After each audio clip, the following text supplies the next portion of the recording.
You seem very dedicated to your job, sir. What else can you do? This man is a murderer, but also a mastermind.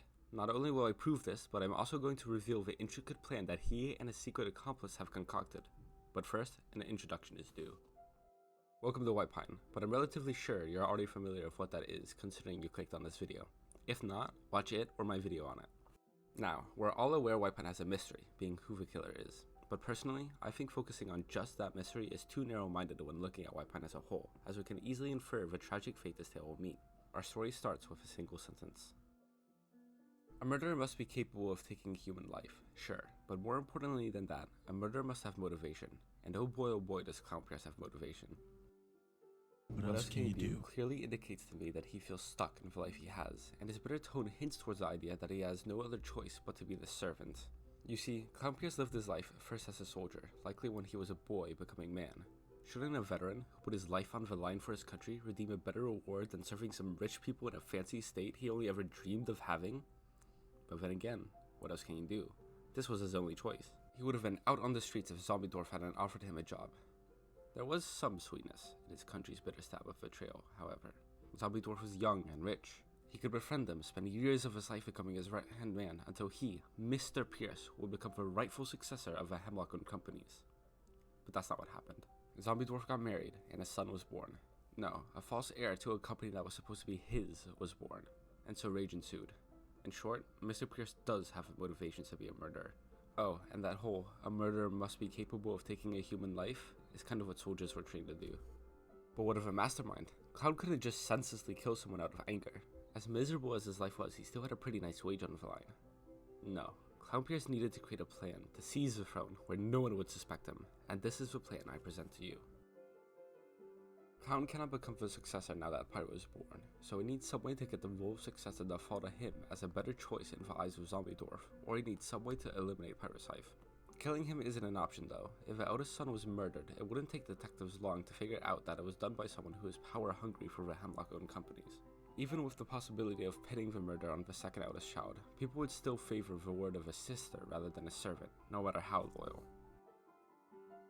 This leaves Clown with two goals: creating a rift between Pyro's life and his father, as well as getting himself into a position of power that grants him the benefits of successor. First, the rift. Remember when Pyro's life told Izzy that he felt like his dad had been spiting him more since he got outed? While we aren't exactly sure what Pyro got outed for, though assuming homosexuality isn't a bad guess, I believe that Clown Pierce was the one who outed Pyro's life. Think about it, some secret detail about Pyro's life is the perfect thing for Mr. Pierce to use against him. It can be done anonymously, it doesn't put Pyro in life-threatening danger, and it successfully creates the desired tension Clown was looking for. This leaves the question though, how does Clown Pierce get to power? Clown Pierce has an accomplice, and her name is Izzy, the second eldest Hemlock child. My initial suspicion of her and Clown Pierce came from this scene in the show where we see them secretly talk about some package that just arrived, but that alone wasn't enough, so here's more. Izzy hates her father, probably more than Pyro does. How do I know this? Well, it's because Zombie Dwarf is incredibly sexist, as seen by the sermon he chose for Mysticat's funeral. He likely has always treated Izzy as less than human, and only believes her purpose is to be married off, which we have seen talked of in the show. Izzy of course wants more than that. She's more than what her father takes it for, and easily could contribute a lot to the companies if she was simply given a chance. Maybe she hates how Pyro always took his future as CEO for granted. And while she doesn't want him dead, she doesn't believe he deserves to be the successor either, not after how easy growing up for him has been. But then, a man appears with a proposal.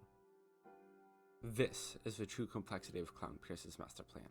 He'll get Izzy on his side, and through creating trouble for Pyro's life, such as outing him and killing Mysticat, Clown creates a rift between Pyro and his father. Zombie Dwarf will see how emotional Pyro's life is, or Pyro will leave the companies on his own. And before he can give the company to Prince Sam, Clown Pierce will propose that he will act as Izzy's guide as co-CEO of the company, which he and Izzy have planned. He'll use his loyalty as a compelling argument as to why the company should follow him and Izzy. He'll get the money and power he wanted, the true reward for the life he lived. Oh, and his crimes? Staying anonymous to oust Pyro was easy enough, and getting away with the Mysticat murder was simple thanks to all of the items Izzy managed to secretly ship in. All he needs is a scapegoat, someone easy to ostracize as a false murderer, someone the detectives will take as guilty with little convincing. Whitepine will end with Ivory in prison for the rest of her life or dead, all due to Clown's master plan. Her friends will feel betrayed, and only we will know that she didn't get what she deserved. That is my theory.